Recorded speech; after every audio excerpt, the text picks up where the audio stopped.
Is the tanking meta dead across FE? No, of course not. But it has taken some really big hits in the past couple of weeks. Let's talk about each of these units, how they're contributing. But first off, quickly let's go over my place in this, and this is not a brag, I promise you. This is just saying that I have seen a lot of stuff. Summoners, I need to know, what is the most frustrating mode right now? And you can be specific with Aether Raids. Is it light? Is it dark? Is it chaos? Is it arena? Is it summoner duel? I want to know. Put in the comments. Let me know. We'll talk about it. First up, we should talk about light and dark season. This is where we're seeing the effect most. And of course, that is because Embla. Now listen, undefended is difficult. And the whole hit to saves was big. But feud is what's really killing tanking strategies. The whole setup for Omni tanks that IS has been positioning us for, this really destroys it. And it's been interesting to watch. There's a couple things, and you're seeing this replay right now. This is probably the most popular copy-paste thing that we're seeing right now. It's even infiltrated PM1. But this is a very good setup. I first saw this from a player named Adara, who I always go to as my defensive guru. But summoners, one of the things I can tell you, please use fewer buildings. It's at least going to help you a bit. But most likely when you see something like this with huge threat range and Veronica of all units bearing down on you, just pick something else. Pick a Gale Force, pick a... Tanking is not a good way to go about this. Speaking of Veronica, who just nailed the coffin in even further, this unit just destroys things. It is absolutely fun to watch unless you're playing against it. So watch out for this, especially in win season. So the couple things that are characterizing these new styles of defense. Obviously, we're seeing a lot of Cavs here, but we're also seeing units with a lot of bulk. And so they have a really good follow-up. These teams slowly move towards you and just continue the pressure. It is kind of suffocating. In the case of Cavs, they move a little faster than that, but still, this is big bulk, high threat ranged. You cannot design a team anymore to just kill one unit if you're designing a defense. Keep that in mind. People are getting really frustrated, and because of that, they're losing lots of ladders and they're having to take sack plays. It's not because they hate you. I see so many people are like, oh, this person did a sack play, this was terrible. It's because they have no other choice. So keep that in mind. When you're designing defenses, you need to have them keep going, and turn 2 is very, very important for all Cavline or Cavline hybrids. One of the ways you can start to... really, Vantage is a hybrid of tanking, and it is something that is working actually very well. And I'll throw up a replay of this. I have been having a ton of fun with Ninja Camilla. This unit is a blast. What I will say is you need to watch out again for that feud. That does affect how she plays quite a bit. And the one I'm showing you here, she should be getting that special acceleration from Duo Thor, but doesn't because of feud.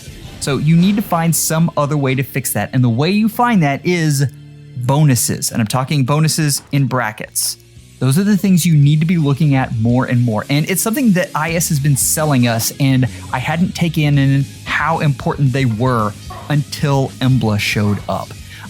One of the things that Maury in the Discord has sold me on is Legendary Elwood, because he gives so many of those bonuses and he gives them from a far range. I hadn't updated this team with that, but understand, like, once I put Null Panic and Bonus Doubler on this Camilla, things went much, much more smoothly. It's absolutely fantastic. So keep that in mind as an option. Just make sure that you're bringing something other than Vantage if that's what you have, because there are definitely hard counters to this, particularly in the way of Hardy Bearing. Understand though, if Hardy Bearing is on a magical unit, you can still use Ninja Camilla. So if you're designing a defense, make sure you put Hardy Bearing on a melee damaging unit. Anyway, moving on. We want to talk a little bit about the last thing, which is, of course, Gale Force. And I'm going to show you just this masterful clear that I was incredibly impressed with.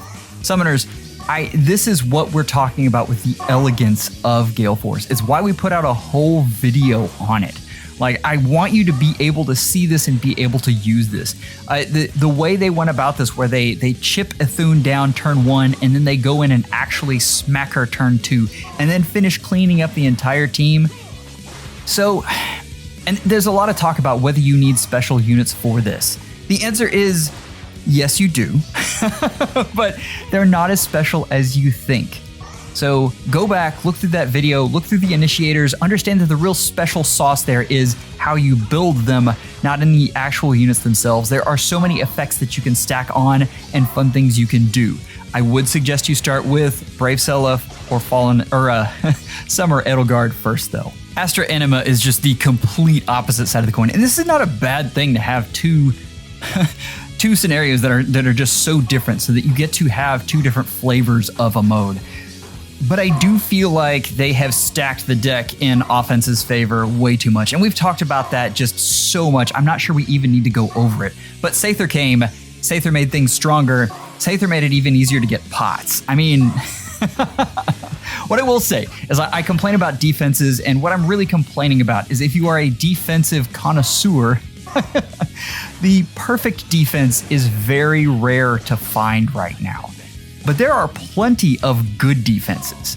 The one thing I will point out here is the deflect melee seal, which has become absolutely critical on your near save in the season.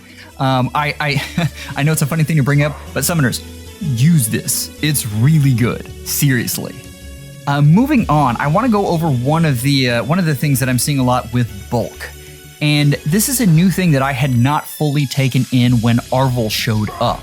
But we are getting nukes now that have a ton of bulk just within themselves. And then you get things like Duo Asker that has true defense. Like, this is a nutty time to try to go against some of these defenses. What I'm showing you now is a defense from a player named Lindis Forever, which I just absolutely love.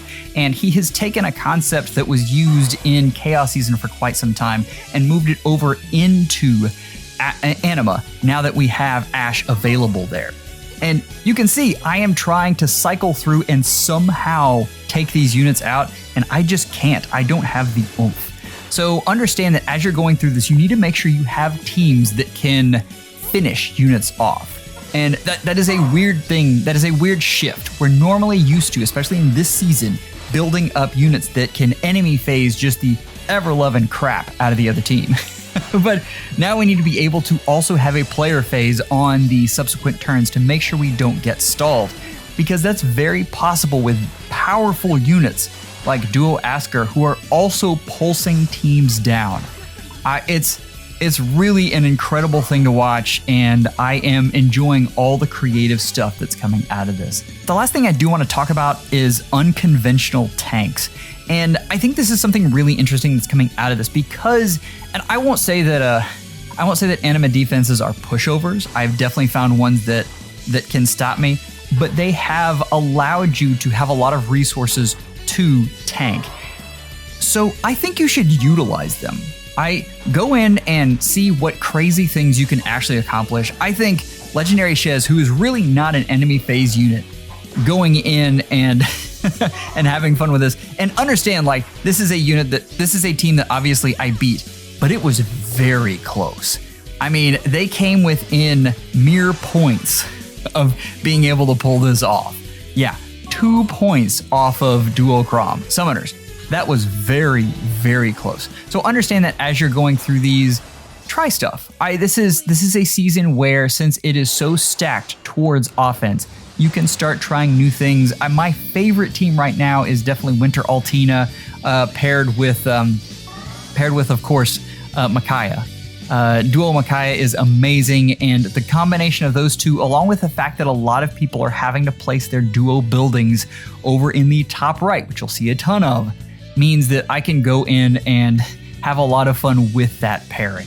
Chaos defense is actually more of a mess than Anima defense. There are just so many tools you can use, it is impossible to plan against that. But I think that's okay. Like, Chaos Season is really just for fun, and I think it should be viewed as that.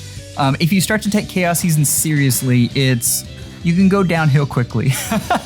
But understand I think these three flavors that we have, where Chaos Season is just this absolute shenanigan-laden thing where just anything goes, and then we have Dark Season that is just all about anti-tanking, and you need to use player phase and you need to use Gale Force, and then we have Anima Season where you have all tanking all the time. I think this is a good mix, and I think they've done a good job with this. So keep that in mind. Understand what we have driven towards. Embla has changed things in that since you can Elamine Embla and you can only have one of her, they don't help a whole lot on defense, but they do help on offense. So you can do all sorts of crazy Gale Force shenanigans and stuff like that. She's a lot of fun. It has definitely driven us through two definite archetypes with the Cav lines and then this Ash archetype that I'm showing here. And I honestly, I think the Ash archetype is probably the best you're going to get. I have seen better than these, but it requires a ton of merges.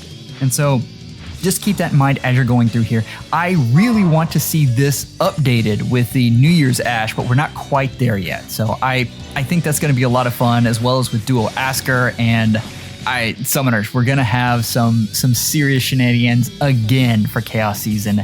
And of course, we're back to the version 1 bonus heroes. So it's going to be a lot of fun. The last thing I'll say is pot denial is a thing. Make sure you have a team with either Sather or Duo Thor, so that at the very end of the match, you can freeze out a unit and run and get pots. I think that is critical, and I think it will also help you have more fun. Summoner Duels is up next, and it is past time that we showed this. This is kind of the formula for the most consistent team in all of Summoner Duels, particularly Summoner Duels Ranked. And understand this was originally done by a player named Dark, and so often we call it Dark Pasta. But it has been taken and redone and redone and redone. And there are definitely certain maps that this doesn't work on. Understand that. But 90% of them, this is your formula. You're going to take Bridal Catria, Duo Crom, Duo Thor. They're just too good in this mode. You're going to take a Far Savior, understanding that for the most part, a Far Savior is just there to help you get set up. There is no silver bullet here. They will die very easily to a lot of things. And then of course you have your nukes, which you probably have the most freedom in. And there are a ton of different choices there, and that's kind of your wild card unit. But that's it. Like, this is the meta.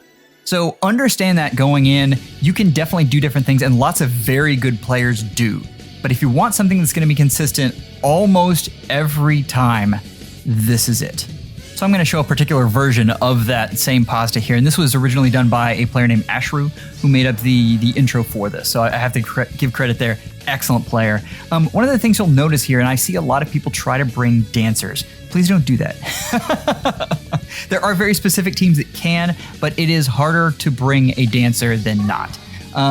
They're hard to position. They don't have a lot of bulk. They don't add a whole lot to your team. You want to bring a refresher. So I keep seeing this, and I need you guys to understand, like Duo Crom, Brave Crom, Legendary Lucina, Valentine Lucina, these are the units that you want on your team.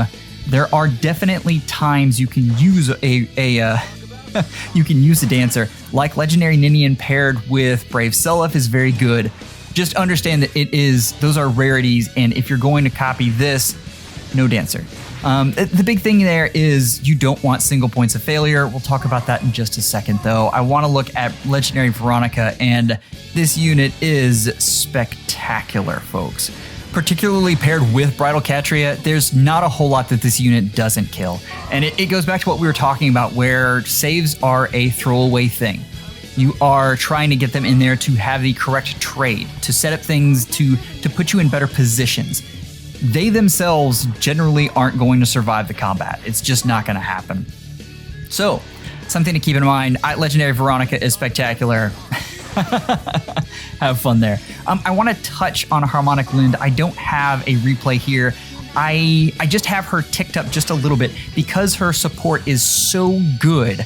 I haven't come up with just an airtight way to use her, but that depends a lot on the map. If we get a very cav-friendly map, suddenly this unit becomes absolutely amazing, especially with different types of units that really need null follow-up. Think Brave Lysithea, who could really just damage some stuff there. Think Thief Nina, who needs null follow-up very, very badly. There's a lot of fun things you can do, and I think she will play a role. I just don't think she's going to be meta-defining. She won't break into that tier 1. And we talked about that in our reaction and in our showcase as well. So understand that as we go along. That is not the case with Duo Asker, who I think is a phenomenal unit. The whole meta is centered around AoEs, and this unit helps you get there, as well as being a good tank.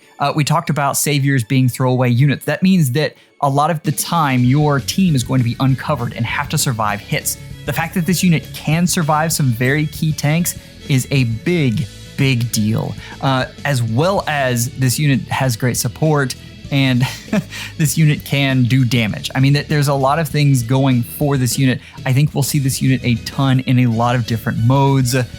He's very good. So the last thing I want to go over is, of course, Sather, and Sather is very, very map dependent. The thing is, on the maps where she's amazing, she's really amazing. Taking a unit off the board before the turn even starts is huge.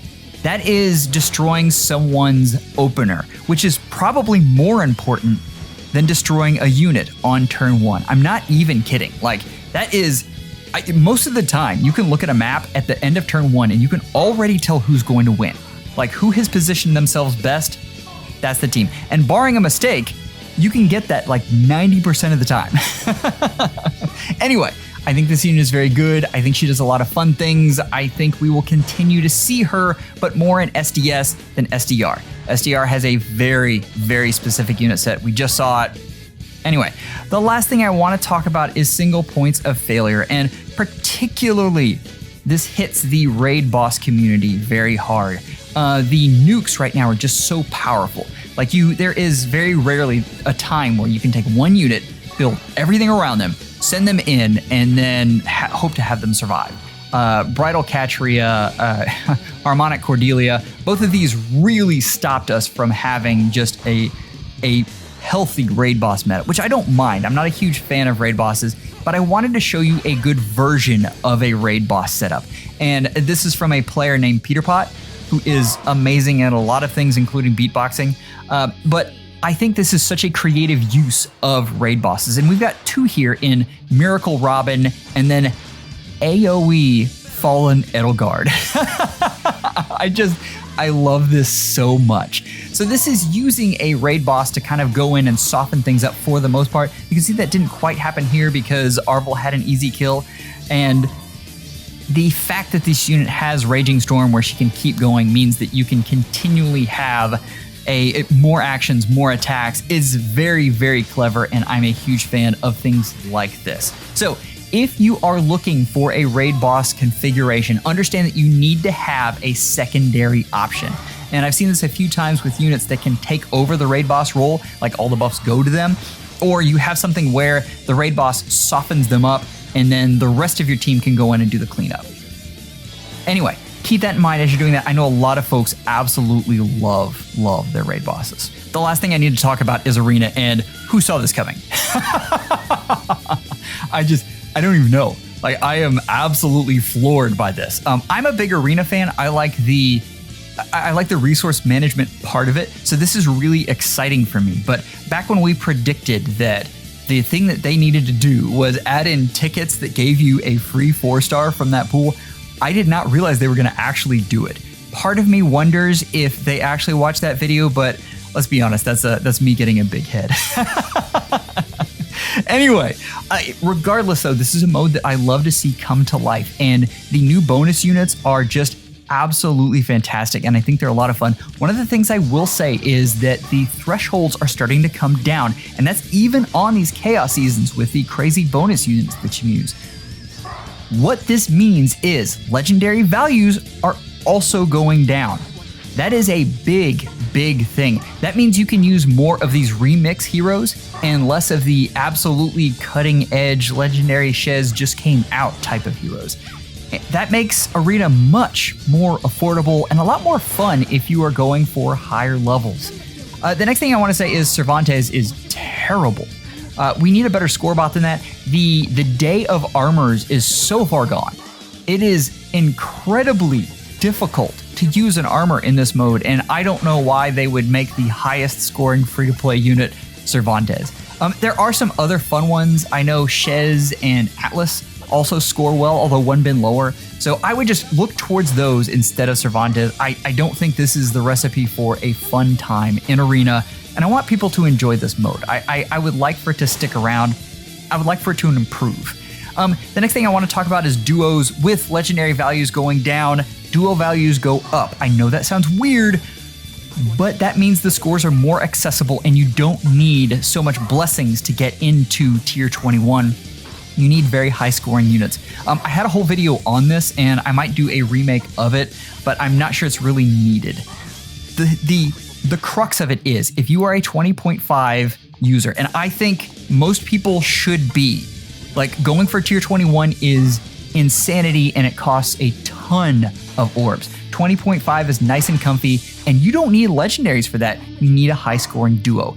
And honestly, they're giving us some good ones. Astra, who I was very doubtful about, I have played around with, and I think this unit is actually a lot of fun. I would prefer my duo heroes to be able to destroy things, and he can, just Arena's not really his mode.